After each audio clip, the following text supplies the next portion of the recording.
Hello students, welcome to my YouTube channel study with Anchal. आज हम start करने वाले हैं very short answer type questions of chapter 1। Start करते हैं। Balance the following chemical reactions. तो ये जो कि केमिकल रिएक्शंस आपको दी गई हैं, इनको हमें बैलेंस करना है। तो फर्स्ट रिएक्शन आप देख सकते हैं MnO2 plus HCl, MnCl2 plus H2O plus Cl2। तो यहाँ पे Mn का एक एटम है, यहाँ पे आप देख सकते हैं Mn का एक एटम है, यहाँ पे Cl2, यहाँ पे हमारे Cl2 4 Cl2 है। तो हम इसे बैलेंस करने के लिए हमें एक्चुअली बैलेंस करने का मतलब ये होता है कि हमारे रिएक्टेंट और प्रोडक्ट में नंबर ऑफ़ एटम्स सेम होने चाहिए। तो हम इधर देख लेंगे, यहाँ पे हमें एक Cl है और यहाँ पे हमारे कितने हैं 4 Cl। तो अगर हम यहाँ पे 4HCl कर देते हैं तो आप देख लेते हैं क्या हमारी रिएक्शन बैलेंस हो गई है। Cl2 plus H2O plus Cl2। तो आप देख सकते हैं वन मैग्नीज 2 ऑक्सीजन्स, यहाँ पे हम 2H2O कर देंगे, 2H2O। ठीक है, तो यहाँ पे आप देख सकते हैं यहाँ पे 2 ऑक्सीजन्स हो गए हैं। यहाँ पे आप देखिए 4 हाइड्रोजन है, 2 जब 4 हाइड्रोजन इधर भी हैं हमारे, और इधर देखिए 4 Cl हैं और यहाँ पे हमारे Cl2 और Cl2, टोटल 4 Cl है। तो हमारी दोनों तरफ की रिएक्शन बैलेंस हो चुकी है। नेक्स्ट हमारी रिएक्शन है Fe plus H2O, Fe3O4 plus H2O। तो इसको हम देख लेते हैं। इसमें यहाँ पे आयरन के एटम कितने हैं 3 हैं, यहाँ पे 1 है। तो इधर हम आयरन के एटम 3 कर देते हैं, प्लस यहाँ पे देखिए नंबर ऑफ़ ऑक्सीजन हमारे 4 हैं और यहाँ पे 1 ऑक्सीजन है। तो अगर हम यहाँ 4H2O कर देते हैं तो नंबर ऑफ़ ऑक्सीजन बैलेंस हो चुके हैं। अब हम देख लेते हैं नंबर ऑफ़ हाइड्रोजन इधर बैलेंस है या नहीं। तो Fe3O4 प्लस 4 2 जा 8 हाइड्रोजन है, इधर हमारे 4 2 जा 8 हाइड्रोजन है। तो इधर भी हम 4H2 अगर कर लेते हैं तो यहाँ पे 4 2 जा 8 हाइड्रोजन हो गया। ये 4 ऑक्सीजन हो गए हमारे, यहाँ 4 ऑक्सीजन हो गए, यहाँ पे 3 Fe हैं, यहाँ पे भी 3 Fe हैं। तो इस तरह से हमारी रिएक्शन बैलेंस हो जाती है। नेक्स्ट देख लेते हैं, right the balance equation for the following reactions. तो यहाँ पे हमारे कंपाउंड के नेम दिए हुए हैं और यहाँ पे हमको क्या करना है, केमिकल फॉर्मूला पहले तो लिखना है और फिर रिएक्शन को बैलेंस भी करना है। तो जिंक का क्या होता है हमारा सिंबल Zn, और सल्फ्यूरिक एसिड का क्या होता है H2SO4। ठीक है, नेक्स्ट फिर यहाँ पे हमारा क्या होता है जिंक सल्फेट मीन्स जिंक और प्लस सल्फेट आयन होता है SO4, तो ZnSO4 हो गया, प्लस हाइड्रोजन। तो हाइड्रोजन यहाँ पे किस फॉर्म में निकलेगी, गैसियस फॉर्म में निकलेगी। तो यहाँ पे H2 हो गया। आप देखिए यहाँ पे बैलेंस है या नहीं है, जिंक SO4 जिंक सल्फेट हो गया हमारा, और यहाँ पे एक H2 है जो हाइड्रोजन गैस के फॉर्म में इधर से निकल रहा है। नेक्स्ट हमारा सिल्वर नाइट्रेट है, तो सिल्वर और प्लस नाइट्रेट यानी कि Ag और NO3, ये हमारा सिल्वर नाइट्रेट का फॉर्मूला होता है। प्लस इसमें जिंक क्लोराइड को मिक्स किया गया है। जिंक क्लोराइड का फॉर्मूला क्या होगा ZnCl2। ZnCl2 क्यों होगा, क्योंकि Zn की ऑक्सीडेशन नंबर होती है +2 और Cl की -1। और कोई भी कंपाउंड अगर बनता है तो हमारा वो कंपाउंड जो होता है वो न्यूट्रल फॉर्म में बनता है। मींस अगर जिंक की ऑक्सीडेशन नंबर +2 है और Cl की -1 है तो यहाँ पे जो दोनों की ऑक्सीडेशन नंबर है वो सेम आनी चाहिए। तो इसमें हम क्या करें कि ये भी -2 आ जाए, इसमें हम 2 का मल्टीप्लाई करते हैं तो ZnCl2 हो जाता है हमारा। या जैसे मैंने उस दिन आपको प्रीवियस वीडियो में बताया था, जिंक और क्लोरीन को रखेंगे और इनकी ऑक्सीडेशन जो नंबर होगी उनको हम क्या करेंगे, क्रॉस मल्टीप्लिकेशन करेंगे। यहाँ पे अगर हम +2 रखते हैं, यहाँ पे -1 रखते हैं, तो इसको इससे और इसको इससे, तो ZnCl2। ठीक है, ZnCl2 का फॉर्मूला इस तरह से यहाँ पे फॉर्मेशन हो जाएगा। तो इस तरह से यहाँ पे जिंक हो गया हमारा सिल्वर नाइट्रेट और जिंक क्लोराइड। अब यहाँ पे इससे बन रहा है सिल्वर क्लोराइड और जिंक नाइट्रेट।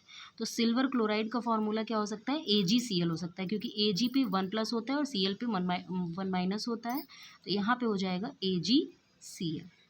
ठीक है, लेकिन यहाँ 2 Cl है तो हमें यहाँ पे क्या 2 मोल्स लेने हैं, 2 AgCl करना होगा। प्लस जिंक और नाइट्रेट, नाइट्रेट पे 1 माइनस होता है और जिंक पे 2 प्लस होता है, तो यहाँ पे भी फिर वही चीज़ हो जाएगी ZnNO3 का होल ट्वाइस। तो आप देख सकते हो 2Ag है और NO3 भी 2 है, तो हमें यहाँ पे नंबर ऑफ मोल्स क्या करने होंगे, 2 करने होंगे। तो इस तरह से यहाँ पे रिएक्शन बैलेंस हो जाएगी। Next, explain the reason as to why the blue colour of aqueous copper sulphate solution fades away slowly when an iron rod is dipped into it. अगर किसी कॉपर सल्फेट का हम एक्वस सॉल्यूशन लेते हैं और उसमें हम आयरन की रॉड को डिप करते हैं, डुबो देते हैं, तो उसका जो ब्लू कलर होता है, सॉल्यूशन का कलर ब्लू होता है, वो फेड क्यों होने लगता है। तो यहाँ पे देखेंगे, iron being more reactive than copper, so iron displaces copper from copper sulphate solution. Iron जो है, आप अभी 3rd चैप्टर में मेटल एंड नॉन मेटल जब पढ़ेंगे तो उसमें आप देखेंगे इलेक्ट्रोकेमिकल सीरीज़ आपको मिलेगी। इलेक्ट्रोकेमिकल सीरीज़ में क्या होता है, वो एक ऐसी सीरीज़ होती है जिसमें मेटल्स जो है रिएक्टिविटी के बेस पे एक ऑर्डर में रखे होते हैं। मींस जो सबसे ऊपर होगा वो सबसे ज़्यादा रिएक्टिव होगा, उसके नीचे वाला उससे कम रिएक्टिव होगा, और सबसे नीचे वाले सबसे लीस्ट रिएक्टिव होते हैं। तो इस तरह से एक सीरीज़ का फॉर्मेशन हो जाता है जिसको हम इलेक्ट्रोकेमिकल सीरीज़ या रिएक्टिविटी सीरीज़ कहते हैं। तो उस सीरीज़ में जो कॉपर होता है वो आयरन के नीचे होता है, ठीक है। यानी कि कॉपर जो होता है वो आयरन से कम रिएक्टिव होता है, लेस रिएक्टिव होता है कॉपर देन आयरन। तो आयरन अगर मोर रिएक्टिव है तो आयरन क्या करेगा, कॉपर को उसके सॉल्यूशन में से डिस्प्लेस कर देगा और खुद उसकी जगह पे आ जाएगा। तो इस तरह से यहाँ पे फेरस सल्फेट का एक्वस सॉल्यूशन बन जाएगा और कॉपर सॉलिड फॉर्म में वहाँ पे डिपॉजिट हो जाएगा। तो यहाँ पे जो कलर था सॉल्यूशन को वो कॉपर की वजह से ब्लू था, और जब कॉपर ही वहाँ से डिस्प्लेस हो चुका है तो सॉल्यूशन भी फेड हो जाएगा। तो इसी रीज़न की वजह से क्या होता है कि blue colour of solution fades away and copper metal gets deposited. Okay, then next question हमारा, what is the difference between, यहाँ पे मैंने जो ये आंसर आपके लिए यहाँ पे लिखा हुआ है, इसको आप पॉज करके आंसर लिख भी सकते हो। तो इससे, क्योंकि ये वेरी शॉर्ट आंसर है, तो आपको ये भी पता होना चाहिए कि वेरी शॉर्ट आंसर में हमें कितना आंसर लिखना है, कितने वर्ड्स में लिखना है, शॉर्ट आंसर में कितने वर्ड्स में लिखना है, लॉन्ग आंसर में कितने वर्ड्स में लिखना है। क्योंकि साइंस के पेपर में आपके फिजिक्स, केमिस्ट्री और बायो तीनों चीज़ें होती हैं, तो अगर आप किसी में भी एक्स्ट्रा टाइम दोगे तो आपका दूसरा वाला क्वेश्चन क्या होगा, छूट जाएगा। और हमें ऐसा नहीं करना है, हमें पेपर पूरा अटेम्प्ट करना है। ओके, और ये जो भी क्वेश्चंस मैं बता रही हूँ, अगर आपकी कोई भी प्रिपरेशन नहीं है लेकिन आप ये सीरीज़ देख के गए हो तो आपका कोई भी क्वेश्चन पेपर में छूटेगा नहीं, ये बात मैं कह रही हूँ, ठीक है। तो आप बिल्कुल ध्यान से, जितनी भी ये जो भी सीरीज़ बनाऊँगी, चारों चैप्टर की बनाऊँगी, 1 2 3 4 की, तो आप इसको देख के जाइएगा, सारे क्वेश्चंस आपको वहाँ पे इसमें से मिलेंगे। What is the difference between displacement and double displacement reaction? Write equation for these reaction. तो यहाँ पे देखिए, displacement and double displacement reaction जो होती है वो क्या होती है। देखिए, in a displacement reaction a more reactive element displaces a less reactive element from its salt solution. तो आप यहाँ देख सकते हैं, एग्जाम्पल भी मैंने लिखा है, पॉज करके आप पूरी नोट्स अच्छे से बना सकते हैं, ठीक है। तो यहाँ पे देखिए, मैंने कॉपर सल्फेट का एक्वस सॉल्यूशन लिया और इसमें जिंक को डिप किया है।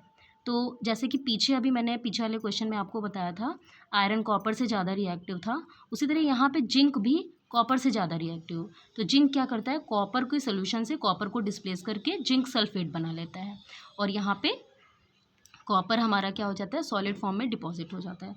तो जहाँ पर more reactive atom less reactive atom को उसके सॉल्ट के सॉल्यूशन में से डिस्प्लेस कर देता है, वो जो प्रोसेस होती है वो हमारी क्या कहलाती है, displacement reaction. Okay, in simple language. Next, अगर डबल डिस्प्लेसमेंट में क्या होता है, अब यहाँ पे डिस्प्लेसमेंट होगा लेकिन डबल होगा, मतलब 2 लोग डिस्प्लेसमेंट करेंगे। तो डबल डिस्प्लेसमेंट रिएक्शन में 2 एटम्स और group from different compound displaces each other. जैसे यहाँ पे आप देख रहे हैं, एक्वस सॉल्यूशन हमने लिया है बेरियम क्लोराइड का और पोटेशियम सल्फेट का। तो यहाँ पे पोटेशियम बेरियम को सल्फेट करता है, दोनों एक दूसरे को सल्फेट कर रहे हैं। यहाँ तो सिर्फ एक है जो एक को सल्फेट कर रहा है, डिस्प्लेस, बट यहाँ पे दोनों एक दूसरे को डिस्प्लेस कर रहे हैं। तो जहाँ पे दो एटम और ग्रुप ऑफ एटम्स होते हैं, या आयन एक्सचेंज रिएक्शन भी आप इसको कह सकते हो, तो ग्रुप ऑफ एटम्स हैं, आयन्स हैं या एटम्स हैं जो एक दूसरे को डिस्प्लेस कर रहे हैं उनके एक्वस सॉल्यूशन में से, तो ऐसी जो हमारी रिएक्शंस होती हैं उनको हम डबल डिस्प्लेसमेंट रिएक्शन बोलते हैं। और यहाँ आप देख सकते हैं एक्वस सॉल्यूशन बेरियम क्लोराइड का और एक्वस सॉल्यूशन पोटेशियम सल्फेट का लिया गया है, और उसमें से हमारा बेरियम सल्फेट सॉलिड फॉर्म में बन रहा है और हमारा पोटेशियम क्लोराइड एक्वस सॉल्यूशन बन रहा है इसका। तो ये हमारी डबल डिस्प्लेसमेंट रिएक्शन है। ठीक है, नेक्स्ट है give a short note on precipitation reaction. तो ये भी एक तरीके का डबल डिस्प्लेसमेंट रिएक्शन ही है, बस यहाँ पे क्या होता है, यहाँ पे प्रेसिपिटेट का फॉर्मेशन होता है। और यहाँ पे भी आप देख रहे हैं इस एग्जांपल में भी, यहाँ भी ये सॉलिड फॉर्म में, मैंने आपको प्रीवियस वीडियो में बताया था कि सॉलिड फॉर्म में जब कोई सॉल्यूशन किसी भी सब्सटेंस का जब हम सॉल्यूशन बनाते हैं और सॉल्यूशन में रिएक्शन होने के बाद में जो भी हमारा सॉलिड फॉर्म में सेटल हो जाता है नीचे, उसे हम प्रेसिपिटेट बोलते हैं।